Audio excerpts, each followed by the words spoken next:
Falsificação satânica da Reforma. Declara a pena inspirada.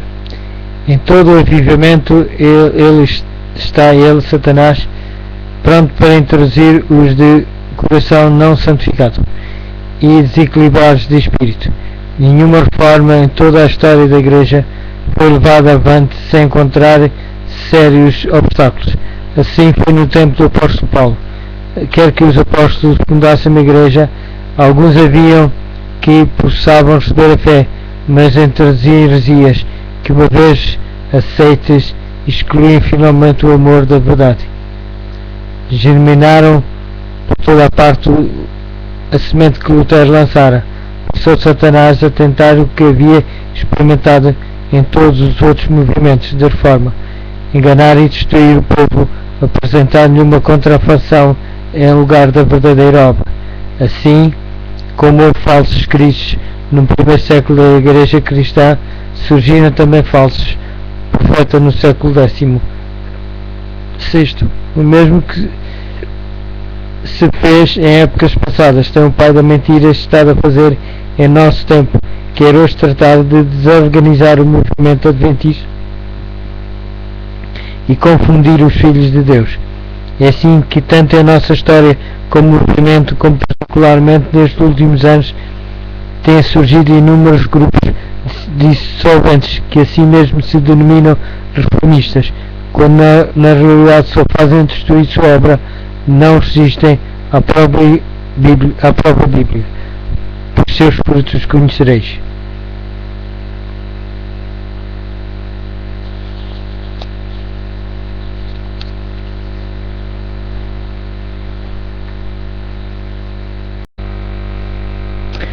preparação para a crise final. O que é o selo de Deus? Dá-se o nome de selo a duas coisas. Um instrumento que se usa para estampar uma marca, a estampa propriamente dita, referindo-se ao selo de Deus, o instrumento para selar é a lei de Deus. Em seu sentido amplo, e o sábado do quarto mandamento em seu sentido mais específico, visto que é o mandamento que leva a inscrição do nome e o título da autoridade que representa a lei e o sábado, que refletem a perfeição de Deus e a obra transformadora de seu Espírito. Por outro lado, o selo de Deus interpretado como a marca propriamente, ou seja, o resultado da aplicação do instrumento num documento, é um caráter semelhante ao de Cristo, a perfeição divina refletida na vida do Filho de Deus.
Preparação para a crise final.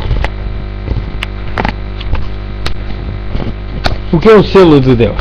Dá-se o nome de selo a duas coisas. Um instrumento que se usa para estampar uma marca, a estampa propriamente dita. Referindo-se ao selo de Deus, o instrumento para selar é a lei de Deus.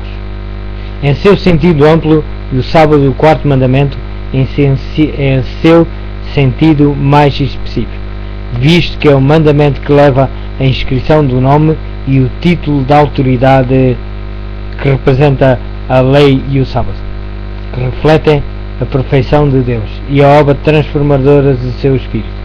Por outro lado, o selo de Deus interpretado como a marca propriamente, ou seja, o resultado da aplicação do instrumento num documento, é um caráter semelhante ao de Cristo, a perfeição divina refletida na vida do Filho de Deus.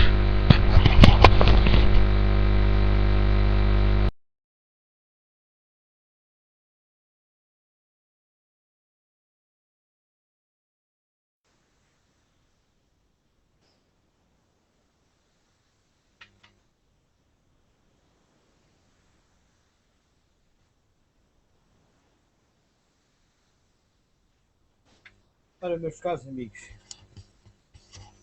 a crise vindoura.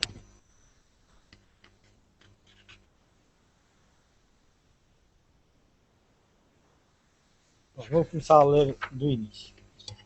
A cronologia dos escritos do Espírito de Profecia. Este capítulo foi preparado pelo pastor Arthur L. White, secretário da Cooperação do Património de Ellen White. A primeira visão dada à Sra. White em dezembro de 1844 descreve a viagem do povo adventista para a Cidade de Deus e o recebimento de sua eterna recompensa. Vejamos nos primeiros escritos, na página 14 e 16. Isto deu a certeza da direção divina na experiência adventista do povo de Deus. Não se fazia nenhuma referência à crise. 10 meses mais tarde, no outono de 1845, foi-lhe mostrado que antes que Cristo viesse, outra vez, os santos deviam passar pelo tempo de angústia de Jacó. Isto era um novo conceito e induziu os pioneiros a estudar as Escrituras, a fim de encontrar referências como foram apresentadas pelos profetas de antanho, sobre este acontecimento que ainda estava no futuro. Uma palavra ao pequeno rebanho, de Tiago White. Logo em abril de 1847, em relação com a visão que confirmou a verdade do sábado, Ellen White viu a tentativa de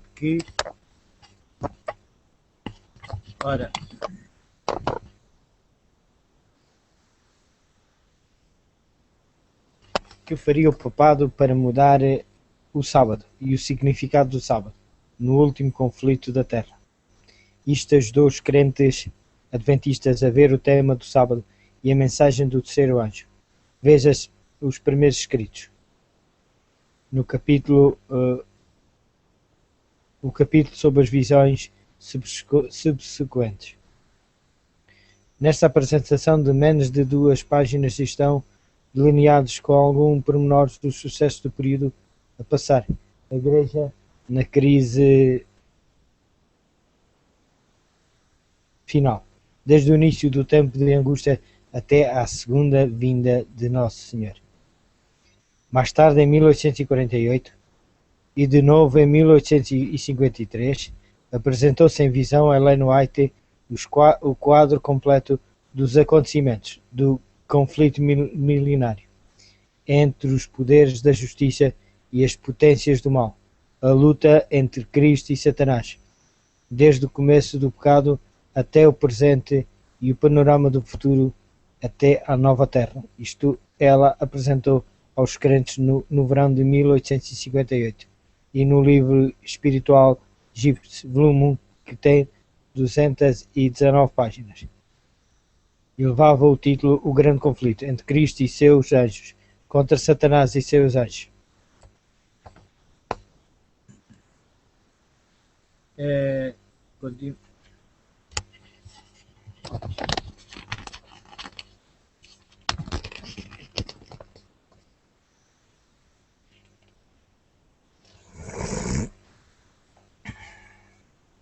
Destaque especialmente aos acontecimentos dos últimos dias e dá-se grande quantidade de informação antecipadas que até esse momento a Igreja não possuía. Este precioso volume da primeira hora constitui hoje a última metade do livro Primeiros Escritos, no qual os últimos 30 páginas são dedicadas à descrição dos sucessos abarcados em menos de 2 páginas. A Igreja, porém, estava destinada a crescer e com este crescimento tinha de poder abarcar e utilizar o maior e mais detalhado montante de informações sobre os acontecimentos vindouros. Em muitas visões se apresentou Ellen White sempre com maiores detalhes toda a história do grande conflito e especialmente os últimos acontecimentos cruciais do tempo da crise. A seu devido tempo, estas apresentações mais completas foram transmitidas à Igreja e ao mundo. Ao publicar-se em forma ampliada a história do conflito em 400 páginas do livro O Conflito dos Séculos, em 1848, 1884 e em uma nova versão ampliada em 1888, com suas 700 páginas. Esta voltou a ser publicada em 1911 na forma do livro que temos presentemente com esse nome. Neste volume, a descrição da crise futura e o libertamento abarca 100 páginas. Veja-se o conflito dos séculos.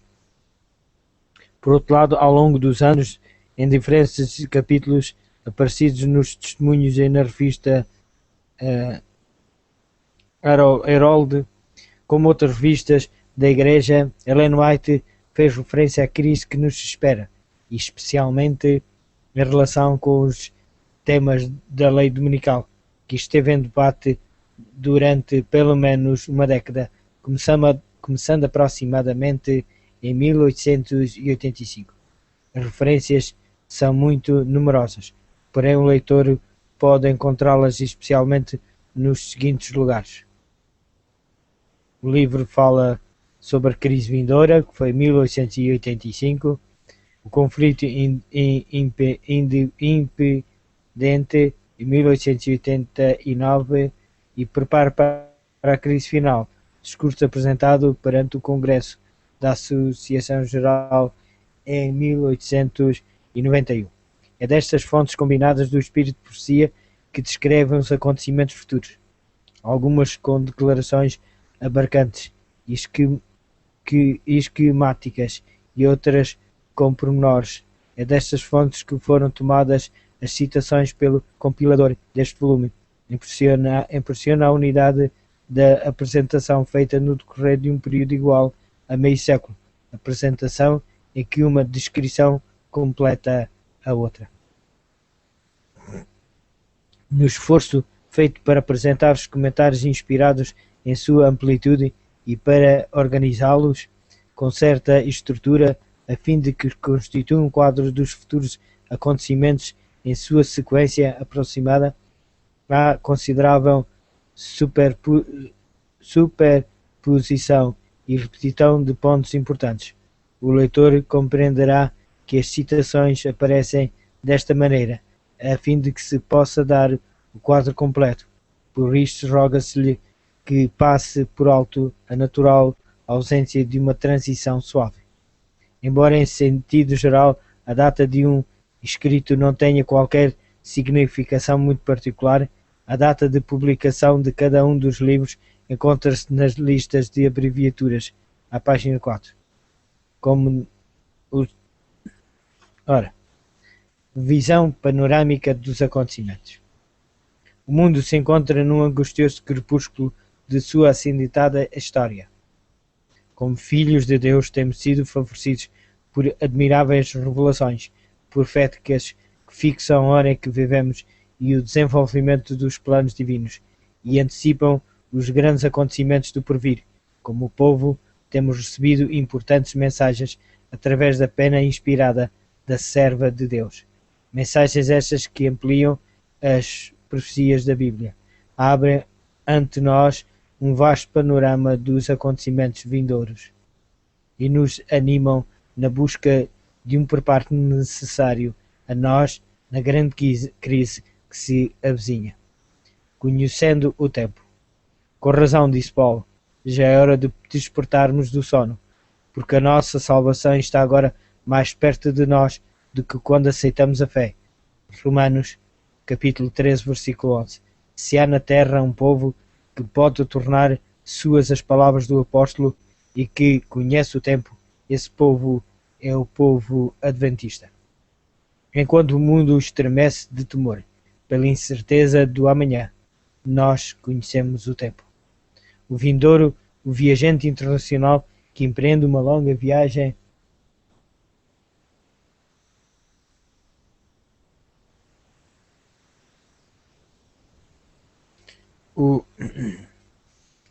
continuando.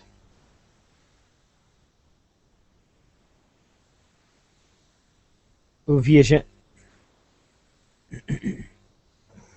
viajante internacional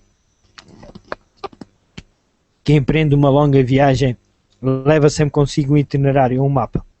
Em todo o tempo sabe quais são as etapas já cobertas de sua viagem e que escalas o espera no futuro. Sabe de antemão o dia e a hora da chegada a cada um dos aeroportos e os pormenores da sua viagem cumprem-se com precisão. Os filhos de Deus, associados nesta viagem maravilhosa que realizam juntos para a meta final tem também um mapa admirável, a Bíblia, e um itinerário preciso, as profecias inspiradas. As etapas cumpridas. Ao lançarem um olhar retrospectivo, os fiéis ganham grande confiança e sentem robustida a sua fé que todas as etapas anunciadas há milénios têm-se cumprido com exatidão. Os 4 grandes impérios da antiguidade surgiram e desapareceram, conforme indicavam as profecias de Daniel, capítulo 4, capítulo 2 e capítulo 7. O ferro Império Romano se fragmentou, constituindo-se nas modernas nações europeias, e apesar de todas as tentativas para voltar a unir esses povos, eles permanecem separados, como o ferro e o barro dos pés da estátua. Os 1260 anos da supremacia papal pertencem hoje à história e permanece como um testemunho a mais da certeza da firme palavra profética. A ferida mortal, numa das cabeças da primeira besta de Apocalipse 13, não somente foi aplicada segundo a predição divina, mas segundo essa mesma predição, a ferida foi curada. E hoje assistimos ao cumprimento do último lance profético, quando toda a terra se maravilha após a besta. Os acontecimentos preditos pela mais longa e mais admirável profecia da Bíblia, a dos 2300 anos, com as 70 semanas inclusas, cumprem-se com a assombrosa objetividade. O retorno dos judeus da Pérsia para a Palestina, a reedificação da cidade e do muro, o batismo de Jesus e sua morte no Calvário ocorreram com precisão matemática, conforme o indicava o oráculo inspirado. E quando chegou o fim deste período, momento que constitui uma das culminâncias da história religiosa de todos os tempos, no momento exato que fora predito, surgiu o movimento adventista, em cumprimento da profecia de Daniel 8 e 9 e Apocalipse 14, a fim de pregar a mensagem do juízo e o Evangelho eterno em seu marco de atualidade, a verdade presente. As condições sociais, políticas e religiosas, assim como os fenómenos astronómicos anunciados pelo Senhor Jesus em seu sermão profético há 2000 anos, como sinais do tempo do fim, indicadores de sua segunda vinda, cumprem-se ante nossos olhos com dramático realismo. O incremento da imoralidade e da delinquência, o temor que assalta os corações humanos, guerras e rumores de guerras, o crescente número de terremotos, o escurecimento do sol e da lua e a queda de meteoros, os falsos profetas e os movimentos religiosos e espúrios, os sinais e prodígios realizados pelo poder do inimigo, são outras tantas indicações eloquentes de que nos encontramos na hora 10ª, quando o mundo e a Igreja serão testemunhas dos maiores acontecimentos da história. O aumento prodigioso da ciência, tão rápidos que já quase não nos surpreendem, nem mesmo os inventos ou descobrimentos mais extraordinários, assim como os progressos na era da velocidade e a conquista do espaço, cumprem de maneira emocionante a predição do profeta Daniel, segundo a qual a ciência aumentaria e os homens correriam de uma parte para outra. Um olhar retrospectivo, enfim, nos convence de que todas as profecias da Bíblia têm-se cumprido com espantosa precisão, de que todos os períodos proféticos chegaram ao fim em 1844,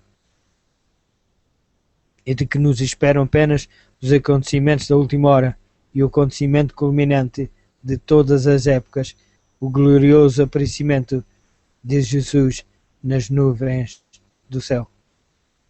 Antes, porém, que como um povo cheguemos a essa meta almejada. O ensino combinado da Palavra de Deus e os testemunhos da Sra. White nos indicam conjunto de eventos de impressionante magnitude que passarão em rápida e estreita sucessão e que levarão a Igreja como tal e cada um de nós individualmente a uma crise máxima que requer especial preparo.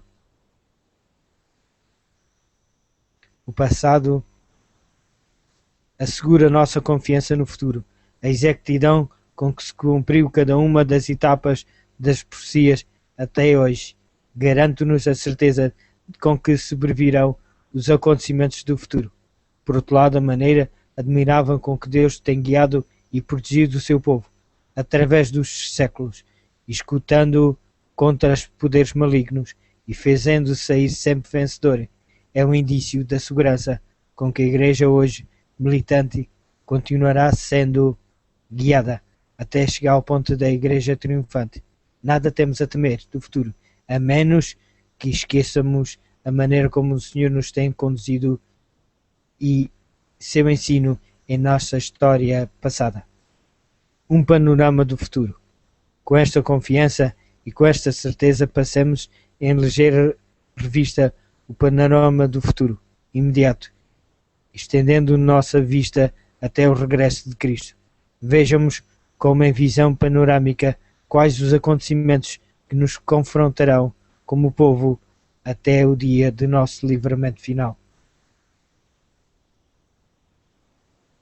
A descrição de todos esses acontecimentos será útil, porém que tenhamos uma síntese prévia, uma geral visão de conjunto que nos ajude a estabelecer a devida relação entre uma situação e outra, antes de finalizar o tempo da graça, enquanto ainda os homens podem lançar mão das previsões do Evangelho, e enquanto os filhos de Deus ainda se encontram em situações de ter de assegurar sua salvação, ocorrerão os seguintes fatos: o selamento, a chuva seródia, a pregação intensiva, o fim da obra e a secadura.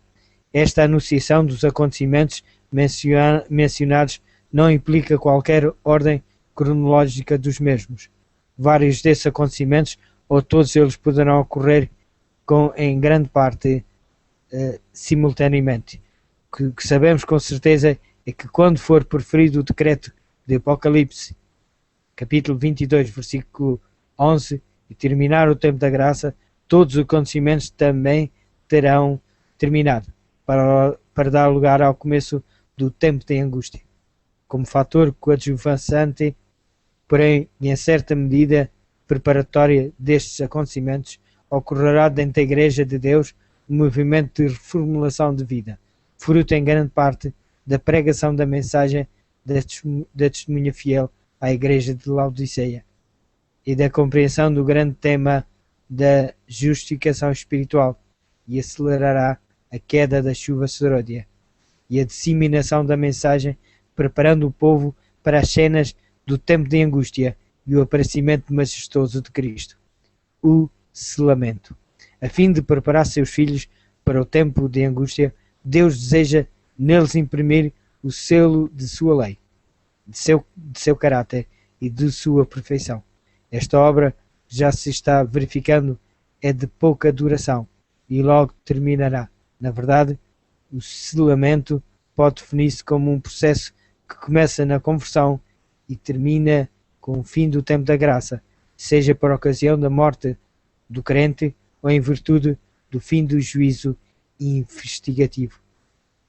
O selamento requer da parte de cada um a limpeza de todo o pecado e a vitória sobre cada fraqueza ou defeito. Só os que estão preparados poderão ser selados, e só os que estiverem selados poderão passar sobranceiros pelo tempo de angústia e enfrentar a presença terrível do Senhor em sua segunda vinda. A chuva seródia, a pregação intensiva e a terminação da obra. Por outro lado, Deus deseja derramar sobre o seu povo a chuva seródia do Espírito Santo. Assim como a chuva temporã habilitou a Igreja Apostólica assim como a chuva temporal habilitou a Igreja Apostólica para proclamar as boas novas de salvação com sucesso por todas as partes do mundo. De então, este refrigerante poder divino permitirá que o povo de Deus da atualidade complete sua obra e alcance toda a nação, tribo, língua e povo. Com a última mensagem evangélica, a promessa do derramamento do Espírito de Deus em chuva seródia. É para hoje e não para uma época futura, mas para que se cumpra é indispensável que a grande maioria dos membros da Igreja realize completa consagração a Deus. Liberte-se totalmente do eu, descarte-se do pecado em qualquer de suas formas e com humildade e mansidão busque com todo o fervor a face do Senhor. Breve dar-se-á a forte pregação da mensagem. Ao manifestar-se o poder divino, a terra será iluminada com a glória do Senhor e a obra terminará de acordo com o plano e a promessa de Deus. Dentro das fileiras da Igreja deverá ocorrer um processo especial de reforma e santificação, o qual afetará a grande maioria dos seus membros no preparo para a chuva seródia, para a forte pregação e a terminação da tarefa evangelizadora. A segudidura é outro dos grandes episódios que envolvem a Igreja durante o tempo de graça. Este termo designa a definitiva apostasia de certo número dos que participam hoje do povo de Deus. O abandono da Igreja por parte de muitos adventistas dá-se-á porque não aceitaram de todo o coração um chamado divino para uma completa conversão e consagração e porque recusaram a mensagem de Cristo à Igreja de Laodiceia, mensagem de arrependimento e reforma da vida, mantendo apenas uma experiência formal e superficial. Quando sobrevier a grande hora da crise para a Igreja e começar a perseguição pela imposição generalizada da legislação dominical, muitos desertarão e alguns se converterão em nossos piores inimigos. Só uma entrega total da vida a Deus e uma experiência profunda e crescente conversão nos livrará deste perigo e nos manterá unidos na hoste de homens e mulheres consagrados que triunfarão gloriosamente com o povo adventista e que darão gozosas boas-vindas a Jesus em sua iminente aparição. O pré-tempo de angústia, as últimas horas do tempo de graça serão tempestuosas e difíceis para o mundo em geral e também para os filhos de Deus. No mundo, enquanto os 4 anjos estão contendo os ventos, estarão aumentando a luta e a confusão, os problemas político-económicos e sociais, a desagregação da família, o temor e a angústia. Os governos, malgrados o muito esforço que façam, não podem controlar os complexos e crescentes problemas que sujeitarão seus povos a uma situação premente. Esta época de angústia a que se referiu Jesus no livro de Lucas, capítulo 21, versículo 25, é anterior ao verdadeiro tempo de angústia que começará no momento que terminar a graça. As horas de angústia prévia serão gravadas pela perseguição de que seremos objeto por parte dos poderes apóstatas. Todavia o Senhor estará conosco para nos fortalecer e ajudar a viver ou sofrer com alegria, confiados em seu braço omnipotente. Como guardaste a palavra da minha paciência, também eu te guardarei da hora da tentação que há de vir sobre todo o mundo, para tentar os que habitam na terra. Eis que venho sem demora. Guarda o que tens, para que ninguém tome a tua coroa. Apocalipse, capítulo 3, versículo 10 e 11. A perseguição encontra-se em Apocalipse, capítulo 13, versículo 11 a 13. Apocalipse é o último livro da Bíblia, do Novo Testamento. Descreve-se profeticamente um panorama de perseguição que o Espírito de profecia ampliou. Esta perseguição começará antes do fim do tempo da graça e se agravará durante o tempo de angústia de Jacó.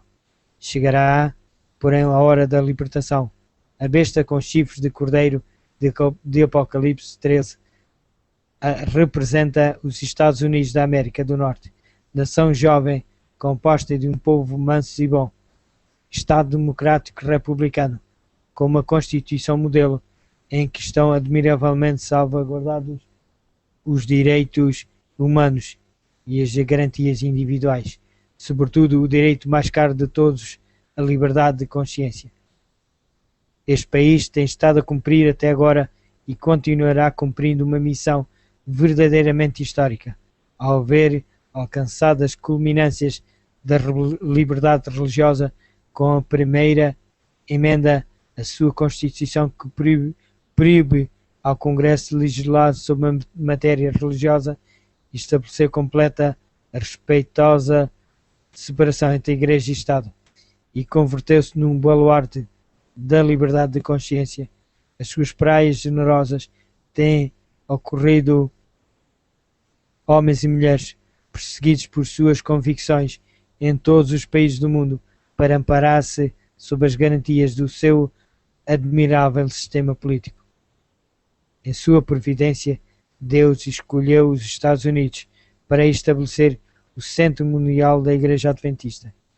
E deste país rico, progressista e amante da liberdade, tem saído sem qualquer entrave, através dos anos, os recursos e os missionários para levar a tríplice mensagem evangélica aos 4 cantos da terra e até os confins do mundo. Contudo, a profecia afirma que este país, representado pela besta com chifres de cordeiro, mudará completamente sua natureza e, como consequência, fará o seguinte: falará como dragão, e o dragão de Apocalipse 12 é uma potência perseguidora. Obrigará os moradores da terra a adorar a primeira besta, ou seja, Roma. Obrigar a humanidade a render vassalagem a uma potência política ou religiosa significa fazer imposições de caráter religioso. Isto cancela toda a liberdade religiosa mantida até então e inaugura uma época de coerção e perseguição. Fará grandes sinais de tal maneira que até fará descer fogo do céu à terra para enganar. Isto se cumprirá pelo extraordinário incremento que alcançará o espiritismo e sua união com o catolicismo e o protestantismo. Ordenará aos moradores da terra que façam uma imagem à primeira besta, vale dizer, o poder romano. Se a besta é um poder perseguidor, a imagem da besta terá de ser outro poder que utilize os mesmos métodos. Esta imagem da besta, como veremos no capítulo próprio, através da pena inspirada, outra coisa não é senão o setor do protestantismo, que irá afinal à apostasia e que se unirá para existir do Estado poder civil a fim de impor leis religiosas. Fará que em todos seja posto um sinal, o sinal da besta, e que ninguém possa comprar nem vender, a não ser que tenha o sinal da besta. O sinal da besta é exatamente o que se tem proclamado. Nem tudo o que se refere a esse assunto é compreendido. Nem compreendido será até que tenha sido completamente aberto o rolo do livro. Sendo que o sinal ou o selo de Deus é a lei divina, e em particular o sábado, verdadeiro dia de repouso, o sinal da besta, o poder do inimigo de Deus, é da verdade, deve ser um falso dia de repouso. Assim, como a observância do sábado de acordo com o 4º mandamento testifica de nossa lealdade ao governo de Deus, como Criador e Salvador, a observância do domingo, que será universalmente imposta pela imagem da besta e os demais poderes apóstatas, é o sinal da besta, ou seja, o sinal de lealdade a um falso poder inimigo da verdade. O ponto focal da grande e milenar controvérsia entre a verdade e o erro, entre Cristo e Satanás, será a observância ou a violação do verdadeiro dia de repouso. Os que não aceitam o sinal ou marca da besta, os que se negam a observar o domingo e a participar simultaneamente em atos de culto que comportarão a violação do santo sábado, serão perseguidos, perderão toda a proteção da parte do Estado. As garantias constitucionais serão suspensas para eles e privá-los-ão dos direitos mais essenciais, até mesmo os de subsistência, como de comprar e vender. Antes que termine o tempo da graça, será promulgada uma lei dominical de âmbito federal. Esta dará começo a uma grande hora de prova para a Igreja, a crise máxima de sua história, pois as leis que obrigam o descanso dominical pretendem ter caráter social e de saúde, admitem exceções e insiste-se em que estão desprovidas de todo o conteúdo religioso. Leis semelhantes encontram-se em vigor em grande número de estados do grande país norte-americano. Breve, porém, essas leis se farão obrigatórias em todos os estados da União, convertendo-se praticamente em lei federal ou nacional. Essa lei será talvez de natureza diretamente religiosa, comportará de alguma maneira um ato de culto ou de violação do verdadeiro dia de repouso, e sua promulgação será exigida pela imagem da besta, ou seja, pela Confederação do Protestantismo Apostatado, o qual agirá com apoio católico e espírita. Isto dará começo à grande perseguição. E quando essa lei se tornar federal, religiosa e obrigatória em todos os estados nos demais países do mundo, promulgar-se-á leis idênticas, de maneira que a perseguição será geral. Esse é o momento em que os filhos de Deus deverão preparar-se para sair das grandes cidades e em breve abandonar também as cidades pequenas.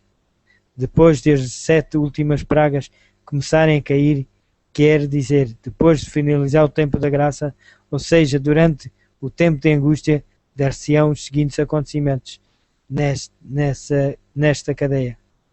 A imagem da besta, o protestantismo apostatado, procurará matar quantos não o adorem.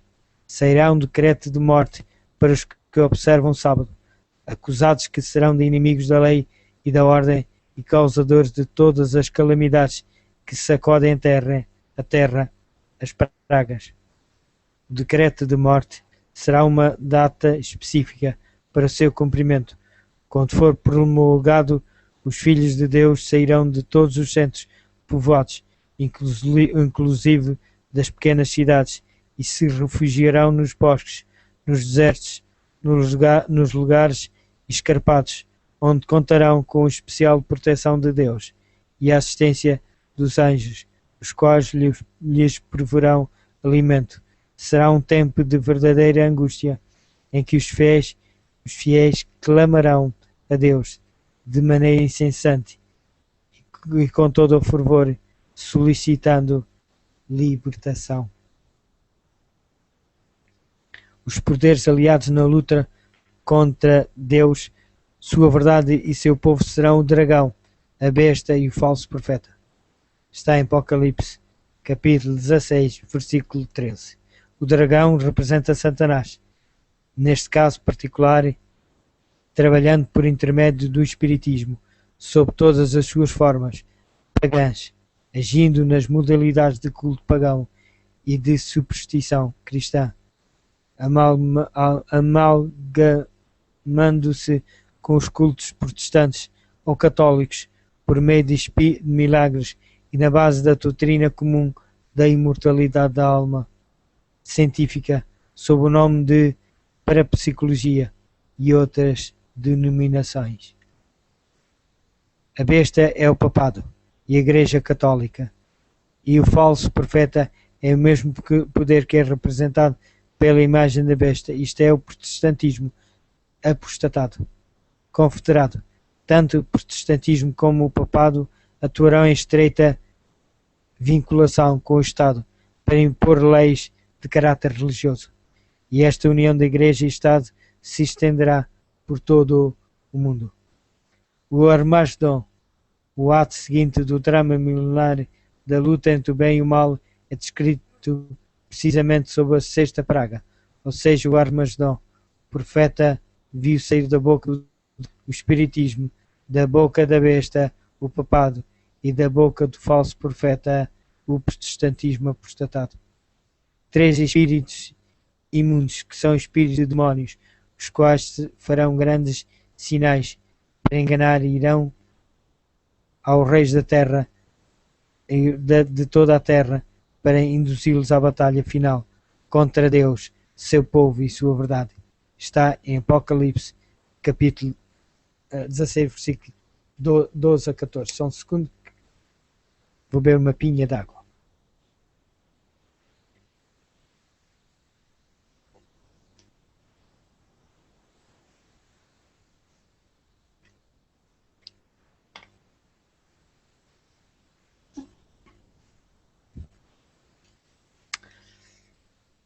Ora, por todo o tempo que durar a perseguição, os fiéis contarão com a proteção especial do Senhor, bem assim como a companhia dos santos anjos.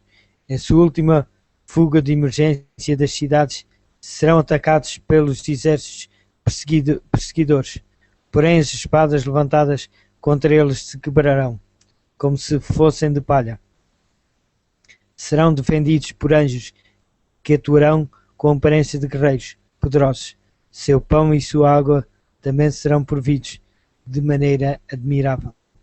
No mesmo dia em que expirar o prazo e dever-se cumprir-se o decreto de morte ditado contra eles, o Senhor os livrará miraculosamente, paralisando os ímpios com tremendas comoções no céu e na terra, e com extraordinária desagregação dos elementos da natureza. Em meio da confusão e da ira, os atacantes começarão a lutar uns contra os outros, destruindo-se mutuamente. Ouve-se a voz de Deus e ocorre logo uma ressurreição especial.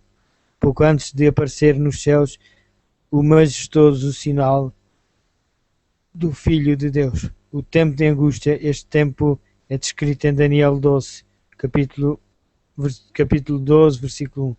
Naquele tempo se levantará Miguel, o grande príncipe, que se levanta pelos filhos do teu povo.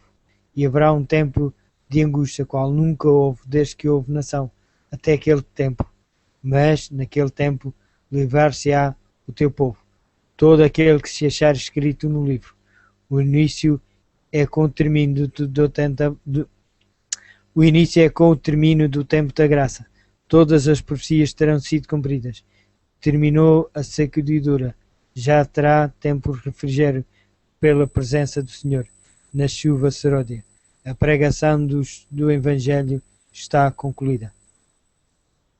Nesse momento, Miguel, ou seja, Cristo, o grande príncipe que intercede por nós no santuário celestial, se levantará e sairá do santuário, pondo fim à sua obra intercessória. Ele despojará de suas vestes para cingir o seu manto real.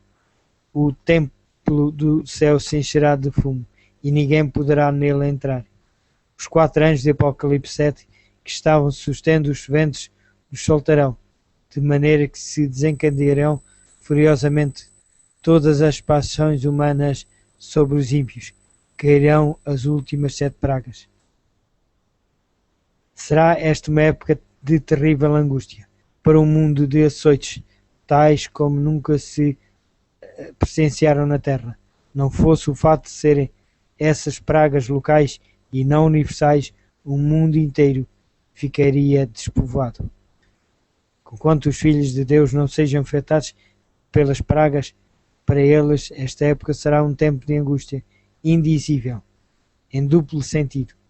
Será em primeiro lugar uma angústia material, com raiz na perseguição desapiedada de que serão objeto. Embora alguns tenham de perder a sua liberdade e passem dias difíceis em celas e calabouços, a presença de Cristo e de seus anjos converterão estes lugares em mansões de luz. Muitos deles andarão fugitivos em lugares afastados, mas defendidos e assistidos pelos anjos de Deus. Mas será também esse um tempo de angústia moral. Durante esse tempo não haverá mediador.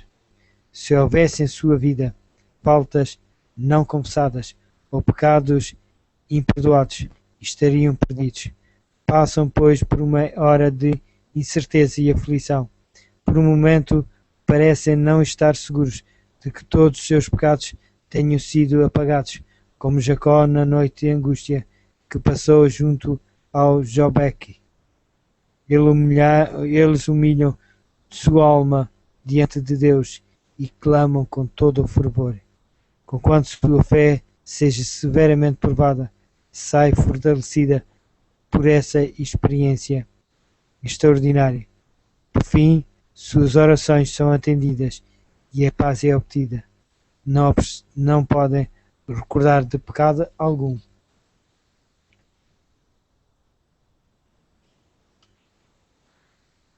Inconfessados, dos quais não se tenham arrependido. Todos foram confessados e perdoados antes do fim do tempo de graça. Obtiveram pelo poder divino a vitória sobre o mal e foram selados. Sua salvação está assegurada. Entre o livramento e a segunda vinda de Cristo, a intervenção majestosa de Deus paralisa os ímpios em seus intentos de destruir os fiéis. Brilha o sol à meia-noite e há uma terrível manifestação de fenómenos sobrenaturais. Há um terrível terremoto, a terra treme, o mar ferve e se encapela e os gigantescos edifícios das urbes modernas são destruídas. É então que ocorre a ressurreição parcial. Abrem-se as sepulturas e muitos santos se levantam para ser testemunhas da vinda de Cristo. Mas de maneira especial os que morreram na fé da mensagem do terceiro anjo.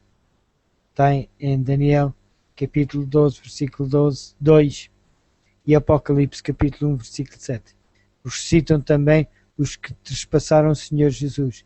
Bem, assim os mais destacados inimigos da verdade.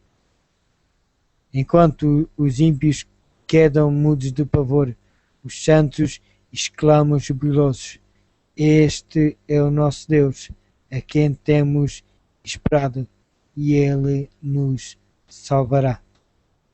Ao reconhecermos que foram enganados, milhares começam a acusar-se mutuamente.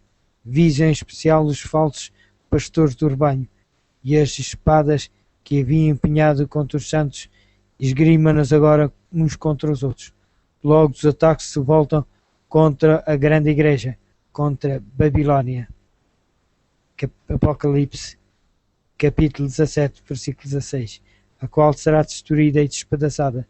Em relação com estes acontecimentos, a voz de Deus proclama o dia e a hora da vinda de Cristo. A aparição majestosa de Cristo é chegado, o momento culminante dos séculos, a hora anunciada, longo tempo antes, por todas as profecias. Uma pequena nuvem negra aparece no céu e, à medida que se aproxima da terra, torna-se cada vez mais branca e brilhante, até que se aproxima da terra. Torna-se cada vez mais branca e brilhante, até que se mostra como é na verdade um exército radiante de anjos que escoltam o Rei dos Reis e Senhor dos Senhores em sua procissão triunfal rumo à terra. Cristo desce envolto em chamas de fogo. O céu se recolhe como um livro que se enrola. A terra treme, movem-se os montes, enquanto a grande procissão se aproxima cada vez mais da terra. Outro poderoso solavanco sacode o planeta e os santos de todas as idades que cerraram os olhos na fé em Cristo, são despertados para uma vida imortal, incorruptível. Os justos, agora vivos, serão glorificados. Os ímpios ainda vivos são destruídos pelo resplendor da glória divina, que fulgurará com terrível brilho e majestade. A grande espera terminou. A noite de aflição ficou para trás. E agora toda a família de Deus na terra, redimida pelo sangue precioso do Cordeiro, será reunida com o seu querido Senhor e Mestre e com o amante Pai Celestial. Milhares de anos de esperança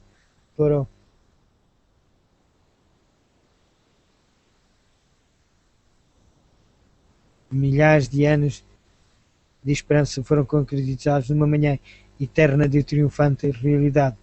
Tu e eu devemos estar ali. Hoje é o dia da santificação. Amanhã é o dia da glorificação. Meus caros amigos e amigas, nós devemos de nos preparar individualmente. Assim como Deus nos chama individualmente, gostaria de só ler aqui: querido Jesus, aos teus pés hoje quero depor a minha vida, os meus pecados, as lutas, tudo o que sou, senão somente pó. Preciso de ser transformado, de nascer de novo. Ajuda-me, Senhor, a ser fiel a Ti em todo o meu viver. Isto foi escrito no dia 4 de 12 de 2000. Para fazer uma pausa.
Continuando, preparação para a crise final.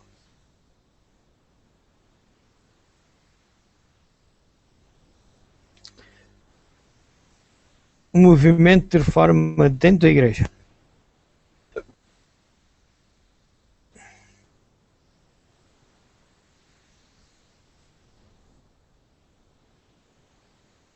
Necessidade característica: o coração da reforma, a pregação da mensagem à Laodiceia e a justificação pela fé. O segredo da vitória. Quando o inspirado profeta Joel, há mais de 27 séculos, com base na visão divina, referiu-se ao dia de Deus, escreveu: tocai a buzina em Sião e clamai em alta voz no monte da minha santidade. Perturbem-se os moradores da terra, porque o dia do Senhor virá. Ele está perto, dia de trevas e de tristeza, dia de nuvens e trevas espessas como a alva espalhada sobre, está em Joel, capítulo 2, versículo 1 e 2. Se bem tenho estas palavras uma aplicação histórica imediata aos tempos do Velho Testamento, quando Israel seria invadida por um povo inimigo, a razão pela qual foram preservadas é que se referem particularmente ao tempo do fim, ao dia do Senhor, vésperas do regresso de Cristo à Terra. A mensagem convida a que se toque a buzina em Sião, ou seja, na igreja, a dar alarme no Monte Santo de Deus, ou seja, o seu povo, porque ocorreriam acontecimentos de tal magnitude que fariam tremer a todos os moradores da terra. Assim, ainda assim prossegue o profeta: agora, como diz o Senhor, convertei-vos a mim de todo o vosso coração, e isso com jejuns e com choro e com pranto, e rasgai o vosso coração e não os vossos vestidos, e com pranto e não os vossos vestidos, e convertei-vos ao Senhor vosso Deus, porque Ele é misericordioso e compassivo e tardio em irar-se, e grande em beneficência, e Ele se arrepende do mal. Tocai a buzina em Sião, santificai um jejum, proclamai um dia de proibição, congregai o povo, santificai a congregação, chorem os sacerdotes, ministros do Senhor, entre o alpendre e o altar, e digam: poupa o teu povo ao Senhor. Em vista dos tremendos acontecimentos que estariam para ocorrer no dia do Senhor, a igreja devia ser despertada por uma voz de alarme, e o povo devia ser chamado a uma conversão autêntica, profunda e de todo o coração.